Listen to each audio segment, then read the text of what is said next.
Keep in touch with the Wolf Connection Podcast on our Instagram handle at the Wolf Connection Pod, or email us your questions, comments, and guest ideas to podcast@wolfconnection.org. Thank you for your support, and howls to you all. Welcome to the Wolf Connection Podcast. Yeah, no worries. I'm looking forward to it. I'm your host, John Kaufman.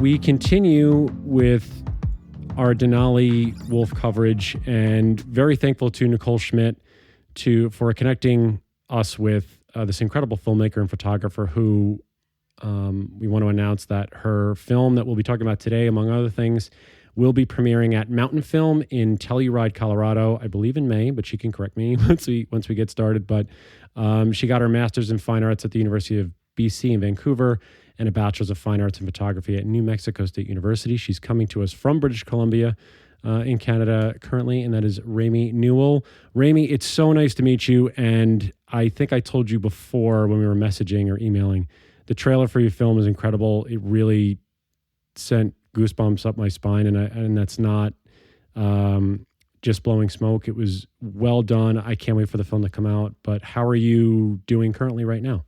Well, thanks so much for having me today, John. I'm really excited to be here to talk about my film and to talk about Denali wolves in general. I'm doing great. I'm really excited to head down to Telluride next month to share the film for the first time with live audiences. The MountainFilm audience is always so engaged, and the theater is always packed, and they always have such smart questions. So I'm really excited to share the film next month, and it is from May 23rd through the 27th is the festival down in Colorado. So yeah, thanks for having me. I'm excited to talk with you today. Yeah, absolutely. And you, like I said, it's really been this culmination of this section. We've been doing a whole lot of sections of things, right? Where we're covering Denali wolves with yourself, Nicole Schmidt, Bill Watkins, and we've had the whole Wyoming incident that we've been covering too. So it's nice that we have sort of these packaging podcasts, which we haven't done in the past, but it really just all these things really come together so nicely.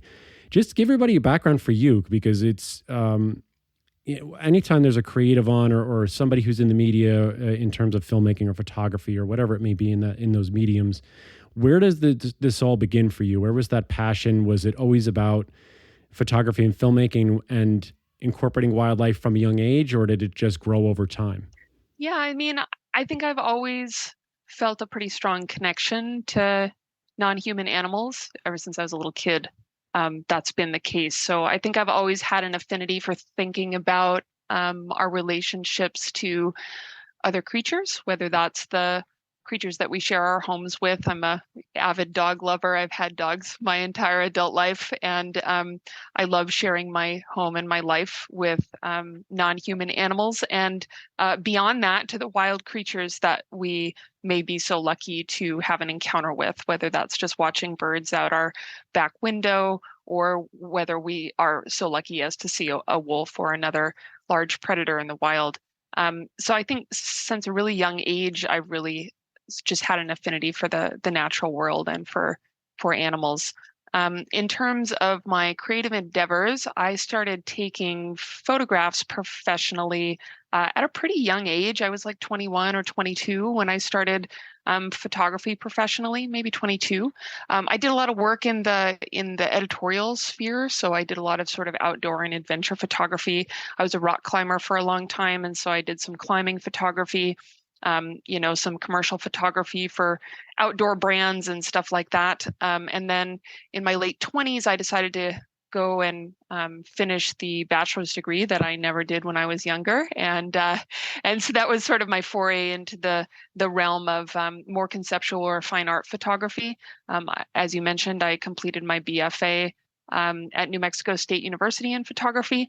And toward the end of my studies there, I started to get really interested in video as well, and how that could be a different way to communicate and utilize different tools, right? Because it's not just image, it's also sound, and it's duration, and it's music, and it's the spoken word, and it's so many different elements that somehow become more than just the sum of their parts. And so I really started to be quite deeply interested in the creative and communicative potentials of filmmaking. And so when I moved to Colorado in 2014, I started looking into graduate programs, and I attended my first graduate program in documentary media at the University of Colorado at Boulder.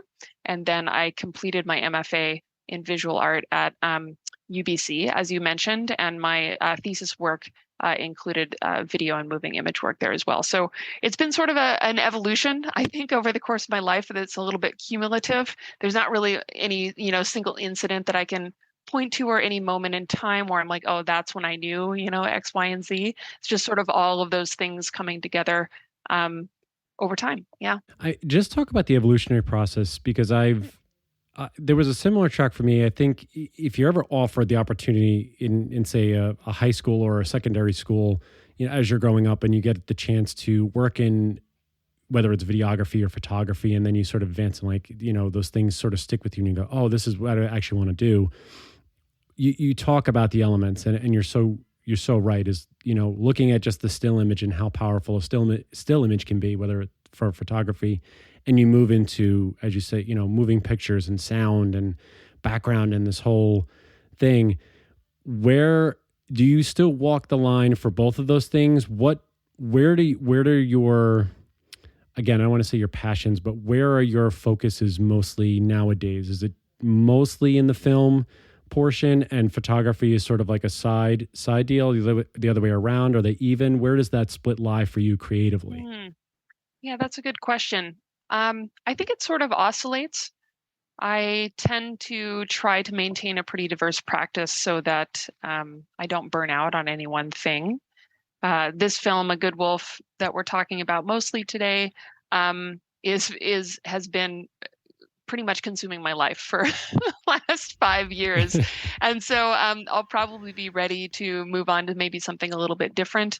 I also am an experimental filmmaker, so I work in 16 millimeter celluloid film as well. I do a lot of sort of hand processing and experimental film work that I've done a little bit along the way in the last 5 years too, just to keep myself from going insane working on a feature-length documentary. I don't blame you, yeah. And I do some photography still from time to time. I don't really do a lot of digital photography anymore, other than just on my phone when I'm out and about. But I still do analog photography. I completed a project a few years ago that just showed in Toronto this last year and has had several gallery shows throughout Canada that involved utilizing 4x5 sheet film and then taking samples, like biological samples from the landscape that I was photographing, and then using those samples to grow microbial colonies on the surface of the film that then grow through the image of the film and create these just beautiful patterns. And so then I make these big prints out of those. And so that was a photography project that I did a few years ago that's been traveling around to some galleries as well. So I try to mix it up a little bit. That's good. I mean, yeah, I think you sort of answered the next thing that just popped in my head, but what is the break process for you? As you say, when you work on something for so long, for 5 years, and we'll get into Good Wolf in just a minute, what is the reset or the recharge look like for you as an individual, as a creative? Because there are individuals that will go, and that's the way they operate. How do you reset and recharge after a big project or something that takes up the amount of time that A Good Wolf has taken up for you? Yeah, that's a good question. I think for me, I definitely need a little bit of time to decompress. The nice thing about a project like A Good Wolf is that I get to enjoy about a year of film festivals and community screenings and enjoying seeing the product of my labor out in the world and engaging with people like yourself and with live audiences about that work. And so that in itself can be a little bit of a decompression time as well. I'm not a person that's highly prolific. I usually take quite a while to think about and make my projects, with the exceptions of like the last experimental film I made was as part of the Symbiosis competition with Imagine Science Film Festival, and I had a week to make a film in collaboration with a quantum physicist. That was quite a lot of fun. Oh, wow. Yeah, that does sound interesting. Yeah, that's great. Yeah. So sometimes I'll make a project very quickly, but usually I take a lot of time to think about it, and I'm very intentional about the way that I approach it. So yeah, I think there's some breathing room along the way generally as well. That's good. And I think, again, speaking from personal experience, it's always good to, I think, just give yourself that break, especially when you're working in a medium that is, whether it's moving or still or things like that. If you're not, I want to say fully invested or just fully immersed in the surroundings of where you are, as a creative or as someone who is looking to send a certain message or to portray whatever they're trying to do, whether it's photography, film, print, whatever it may be, it's not going to come out on the page. It won't come out on the screen. So yeah, just to give your brain or your whole body a chance to sort of, again, recharge or just regulate for a minute for that, I think is definitely worth it. Just speaking from personal experience. When we talk about Good Wolf, and those of you that are listening to this will have heard, Nicole Schmidt's podcast. Just where did you come into this issue of what was happening in Denali and about this specific portion of land and the wolves that are traveling this corridor? How did you get started in understanding the plight of this situation and then making the ultimate jump of spending the next 5 years creating this documentary about this situation? Yeah, well, I love that you had Nicole on the podcast already because she is really the entry point for my involvement. She features heavily in the film. Bill Watkins is in it very briefly as well, actually. So it's great that you've had them both on already. But Nicole and I worked together at an organization in Colorado, an environmental grant making organization back in, I think, 2014. And so that's where I knew her from. And she called me up after I finished my master's degree. And she had been familiar with a previous short film that I made about a wolf sanctuary, a guy who works at a wolf sanctuary or worked at a wolf sanctuary at the time in Colorado. And so she had been aware of that previous work, which also showed at MountainFilm, actually. And so she called me up and she said, "Hey, what are you working on right now?" And I said, "Actually, I'm in between projects. I just finished my thesis show and I'm sort of looking for what comes next." And she said, "Hey, I have this thing that's happening up here in Alaska. And I want to talk to you about it and see if maybe there might be a possibility to make a film about it." And so long story short, we spent some time reaching out to various people about the issue, spent a lot of time on the phone talking to people who were involved, did an exploratory sort of pre-production trip up there in May of 2019 and spoke to a lot of the stakeholders and people who are directly involved and who sort of have the most investment in this issue. And it became pretty clear that there was indeed a film there to be made and a story to be told. And I was actually quite surprised that a film hadn't been made about it already, especially considering the length of this conflict and, the sort of emotionally charged atmosphere around wolves in general and around this issue specifically. So, yeah, that's how I got involved in the first place, was with Nicole giving me a call. And it turned into a 5-year journey from there.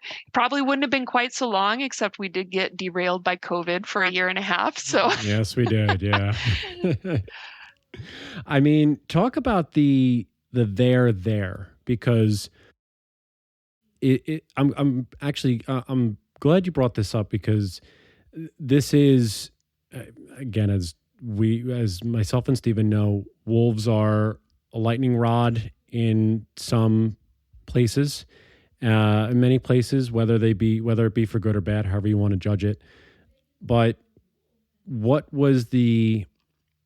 how did you make sure, from your perspective as a filmmaker, that this was the correct there to make a story about? And obviously there is a story, but how are you looking at it from the outside in, prior to taking this 5-year journey that this is a story that's worth telling, and that you said you did the pre-production work, but you instinctually, what was the thing that said in your brain, okay, yeah, there is the story that needs to be told that hasn't been told yet?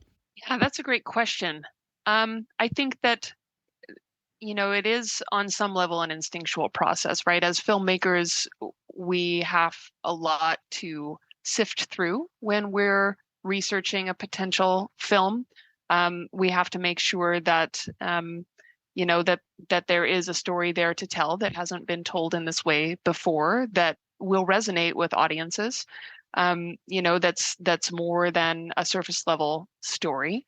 You have to make sure that you have characters or participants who are committed and willing to be in the film, and willing to be open with you. It's a very vulnerable process for people who participate in documentary films. You're really asking a lot of them. You're asking them to trust you in a pretty profound way that I think a lot of people don't really understand, unless you're involved in that process on either side of the camera as a participant or as a filmmaker. So that's definitely an element as well, is connecting and earning trust with the people who would need to be in the film. So that's a thing to consider as well. The logistics of being able to make a film, both in terms of my ability to get me and my crew up there enough to make the film, and in terms of funding as well, which is a perennial problem for independent filmmakers. So there was a lot there to consider, for sure. And it's an evolving process as you go through it. And your understanding of what the there is, right? Like what the story is also evolves as you go through the process of making it. It's really a negotiation and a relationship that you build throughout the process of making the film. So yeah, it's a bit of a journey, but it's always a journey. There's always so much that, like you said, along the way, the bumps and the humps and the, like you said, the the interruption of COVID and all the horrible things that happen there, and then to have to restart or get back on track. All of those things factor into this. I want to ask about the title too, because it's, where did A Good Wolf come from? Was this something that was it a process to find the title? Was it something that hit you right away? Where did you settle on this? I know sometimes filmmakers in general, or probably documentarians in general, more so than say, mainstream media or, box office movies of that type, it might take them a little longer to find the title or the voice of what you're trying to say. Where did that come to you in this process? Yeah, the title came to me pretty early on. And for a long time, I couched it as a working title because I figured, God, I'm going to come up with a better title eventually, but I didn't, and it just sort of stuck. And the place that it comes from is the old advertisements that were put out in Alaska and elsewhere down in the lower 48 and in Canada, for bounties on wolf hides, when the government would pay bounties for hunters and trappers to go out and kill wolves. And one of the slogans that was very commonly used was, a dead wolf is a good wolf. Or sometimes the reverse, a good wolf is a dead wolf. And I was just so struck by that, and also removing some of the context from it as a title leaves a little ambiguity and a little space for what I think is one of the central themes of the film, is how humans differently determine what the value of wildlife or a specific species is. Like, what makes a wolf a good wolf, right? Is it a wolf that's wild and uninhibited out where no one can see it? Or is it, in the case of Bill Watkins, is it a wolf that comes right in front of your tour bus so that your tourists can see it? Or in the case of the biologist, is it one that provides you with a lot of useful data? Or, how is it that we determine what a good wolf or what a good anything is? It's these competing ideas of how we determine the value of our wild species and our wild places. Wow, that's, now that you say that and you explain it out, it's actually a very powerful title because of, like you say, the background and the backdrop of, again, where the continent has probably come, because I think that's safe to say when we talk about countries, we talk about Canada, we talk about the United States, particularly the American West. And as we talk about Alaska and all those places where wolves have naturally inhabited for the majority of their life here on the continent. Obviously, they were spread across, but prolifically across the West and in Canada. What was the challenge like for you because of these contrasting views? And obviously, you put that so great in your trailer, which we will have a link to in the description. So those of you that haven't found it yet, it'll be there so you guys can take a look at this. Again, you talk about Nicole being in the film. There, you have a hunter trapper in there. There is the Denali National Park biologist. So you have these competing views, like you said, of the title, of finding these different elements inside this megafauna that has captured the imagination of, I would happen to say, millions of people across not only the country, but across the world.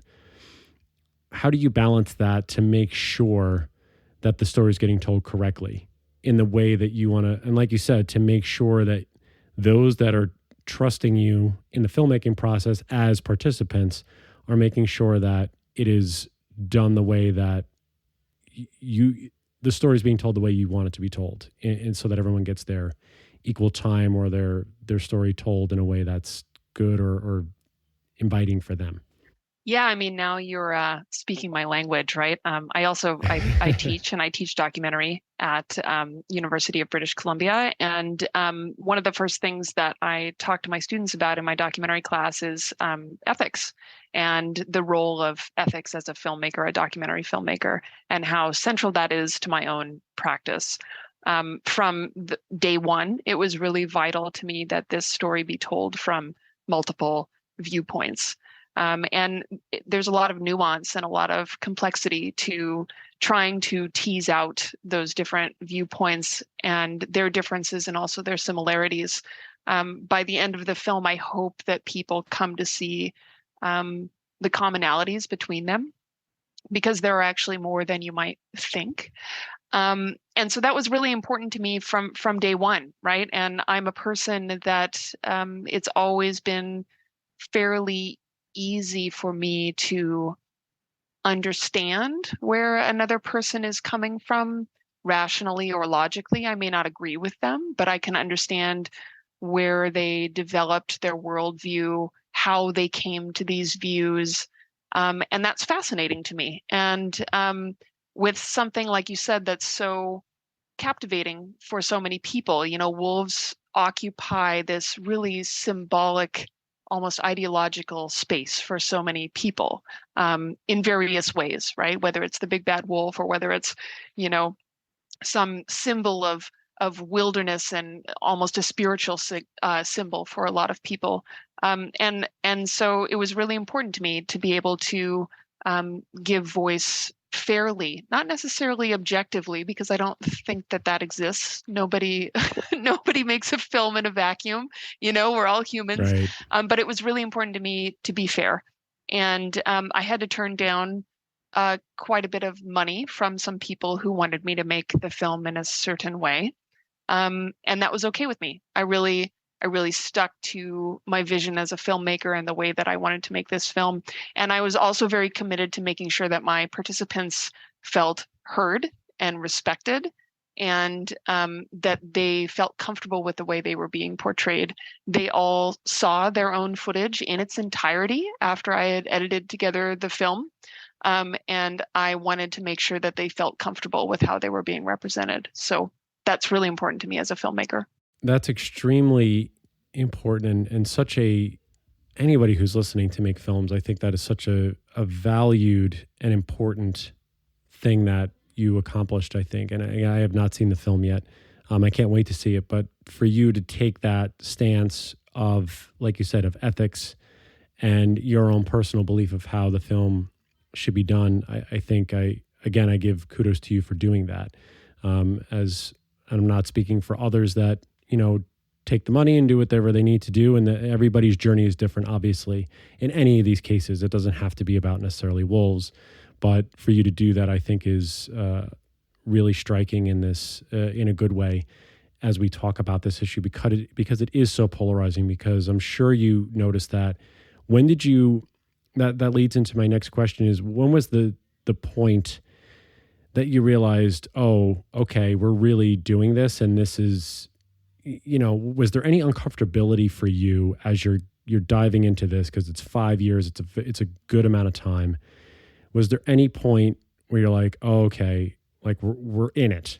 You know what I mean? If you know what I mean, from that perspective, that we're really doing this, and this is going to be somewhat contentious in some way, shape, or form.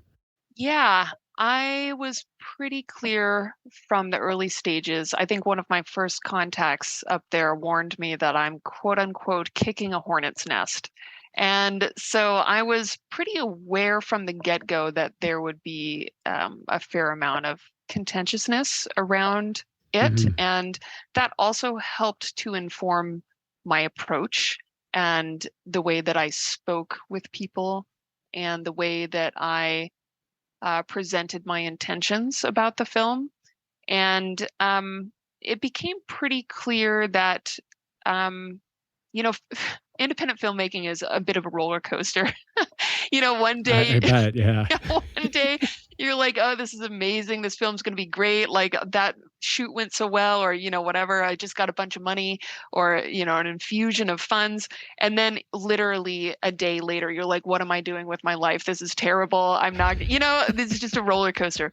So it sort of like waxed and waned throughout the process. But I would say that it really started to come together as a story and as a film.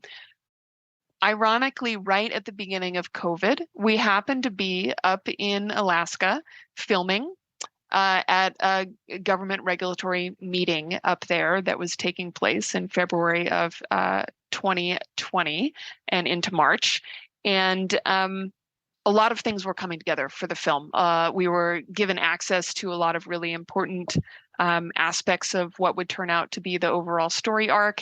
And I was just feeling, really motivated and really inspired. And then, bam, global pandemic. Yeah, right. So, it's been an up and down, but it became clear pretty early on that, that we really had something of substance here that would really resonate with audiences, not just in Alaska, but, across North America particularly. And I think even in Europe and other places that have had these sorts of conversations and continue to around wolves. Absolutely. There's so much repopulating that's happening over in Europe, and I'm glad you brought that up. I want to ask too, because we talk about, I think, the human aspect of any time, because most of the times when you see a documentary, we're talking about the human aspect. How are you able to, in this journey, were you centering the wolf and talking about the human reactions, or was it vice versa? Was the wolf the center? Obviously, the wolves are the reasoning for the film, but were they, I guess, the central piece of this that we were talking about, or were the humans giving their perspectives, and the wolf is sort of like a sidebar to how this story unfolded? We were pretty fortunate to have started following the story of Wolf 1202, who's sort of the central wolf character in the film, quite early on in the process. We had started talking about her, I think, gosh, maybe even on my pre-production trip up there, because she was such a remarkable wolf. She was 11 years old, which is incredibly old for a wild wolf. She had been a matriarch of several packs. She had had several litters. The biologist regaled me with all of the dramatic stories of her and her packs over the years. And so we had been following her story from the beginning of making this film. And we had some pretty serendipitous and fortunate encounters along the way in terms of how the story unfolded. So she very much was involved in the story from the get-go. But I do tell people that this is more a film about people fighting about wolves than it is about wolves themselves. There's 1,001 blue chip documentaries out there about wolves. You can go check them out anytime you want to see just a bunch of pretty pictures of wolves. To me, what was much more interesting about this, although I find wolves incredibly fascinating myself personally, but what was more interesting to me about this story was all of the deeper themes that it uncovers and that it investigates around our relationships, not only to wolves, but to other predators and to the natural world in general. Did you see this as you were going along, how much we are reflected in this animal? It really seems, and coming from an individual who works at a sanctuary for going on 8 years, seeing the change and the emotion and the reflectiveness is really what I can say about how people view this particular animal. And I've probably said this ad nauseum on other episodes that we've done, but there is, in my opinion, this is not because, again, I work at a sanctuary and we do this podcast about wolves specifically. There doesn't seem to be this level with any other animal, I think, across the globe. What was that like for you to see, again, throughout this process, about how this one species is so polarizing and yet can bring multiple different people onto a film set for you to be able to create this story with varying viewpoints? Yeah, it's really pretty remarkable, the place that wolves occupy in the human imagination. And I've been aware of that for a pretty long time. As you say, they're not only really polarizing, but they're also really, I think, profoundly connected to our psyches as humans, if you want to get philosophical about it. On a very practical level, we have co-evolved with wolves for thousands, tens of thousands of years. Domestic dogs are like over 99% identical genetically to wolves. And there are some anthropologists who claim that our domestication of wolves and our co-evolution with the domestic dog is one of the reasons that Homo sapiens outcompeted all of our rivals, as we were evolving into modern humans. And I think that that's worth thinking about. I think there's a reason that there's simultaneously a deep-seated fear of the wolf and also a deep respect and sort of a gravitas, or like a magnetic energy that we feel between humans and wolves. And I think that shared history and that coevolution and that inextricable link that we have with our canine relatives, in a way, I think that that's where a lot of that comes from.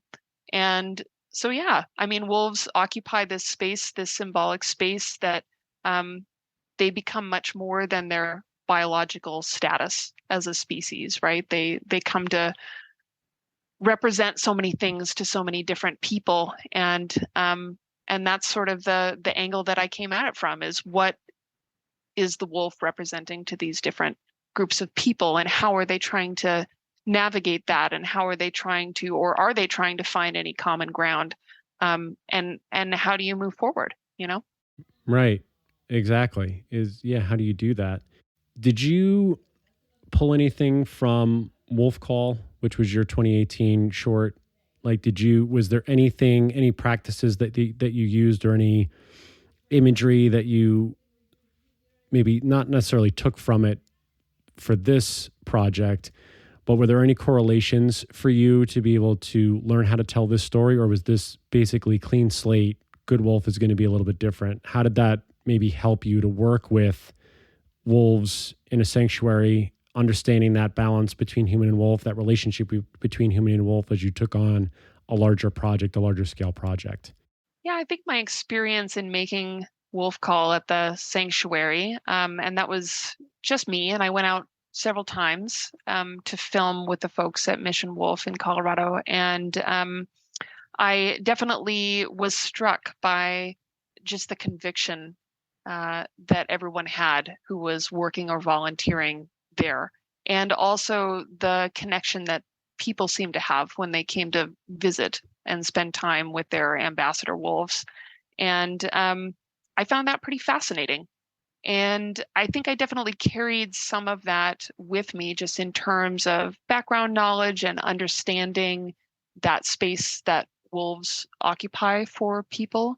On that side, anyway, I was already pretty familiar with the space that it occupies for certain other groups of people, such as ranchers, not all ranchers, but some ranchers in the West, hunters, trappers, people who enjoy hunting them. So I was already much more familiar probably with that side, but also with people who find them as sort of a spiritual symbol as well. And so I definitely carried some of that with me in making a good wolf. Having said that, I would say that the context is completely different, right? Because when you're talking about and thinking about wild wolves as compared to wolves in a sanctuary setting, that relationship is quite different. So yeah, I would say yes and no. Yeah, I'm sure that's fair. That makes sense because again, you're talking about something that's captive and again, a little bit of a different scenario, obviously, as opposed to we're talking about national parks and dividing lines and hunting and trapping. And there's a whole other set of outside influences, obviously, for a larger scale project like this. When you look at it now as a finished product and you look at it as it's going to start, like you said, I think before we began, starting to go and take, and I say a break in quotes because, now you're going to be doing the tour and you're going to be getting to film festivals and having the reactions of people seeing it. Is there a specific feeling or hope or message that you are, as the person who put this together with your team, that you're looking to convey through the film, or is it leaving it up to interpretation? How do you go about that when you give it to audiences and have their reactions when they come and see you and ask those questions that they ultimately ask you as the film ends? It was important to me to, as I often tell my students, to try to trust my audience, right? And to trust them to be able to make up their own minds. So obviously, as a filmmaker, I'm always making choices about what material I include, what material I exclude, how I arrange and sequence that material, and how I present it. So, of course, I'm not just an objective observer here. I made a lot of creative choices about how I put the film together, but I put it together in a way that I hope is expansive and that doesn't tell the audience what to think or how to think. I hope that it maybe complicates people's thoughts around this issue and around the way that they might relate to each other around wildlife and wild places, and how they relate to those places and those animals themselves as well. So I hope that those are the things that people take away from it, that maybe they gain a little bit more complexity or nuance in the way that they think about these issues. So yeah, I hope that it spurs new conversations both across Alaska and throughout the rest of the continent. I think you want to have a measured response.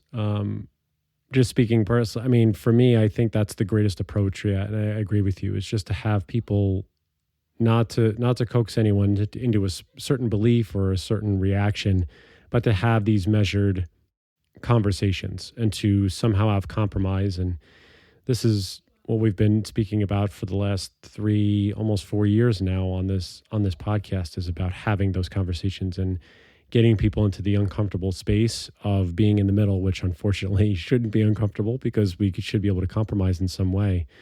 But that's a beautiful message, I think, for people to hear from the individual that has put so much time and effort into sharing, like you say, the human stories surrounded by a compatriot of ours, basically an evolutionary partner of ours that we've been so closely connected to for so many years, for, like you said, for tens of thousands of years.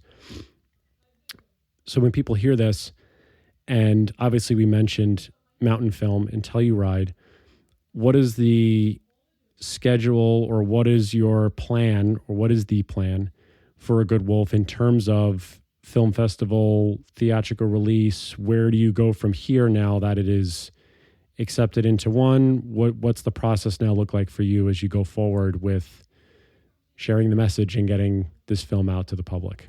The process of distributing a film can take a bunch of different forms, and some of it is dependent on its sort of early release life and where, like, the first few festivals that it goes to, if it gets any sort of media coverage, and how much attention it gets out in the world. So it could take several different routes. Film festivals will definitely be a part of it. I've submitted to quite a few, so we'll see which ones it ends up landing with.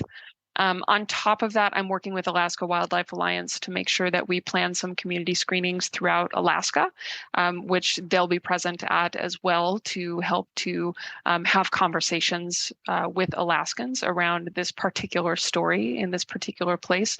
But we're also working with some partners currently down in California and elsewhere in the lower 48 to try to plan some community screenings as well.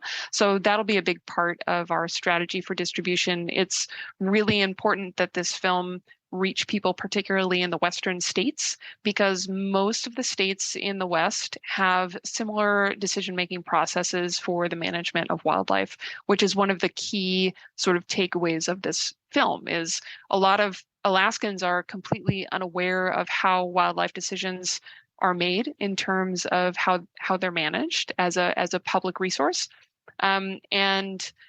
So I wanted to bring attention to that process. And it's similar in states like Montana and Wyoming and Colorado. And so I really want people to see this film and to realize that the process is quite similar in their own states. And this is how wolves and other predator species are being managed by their government.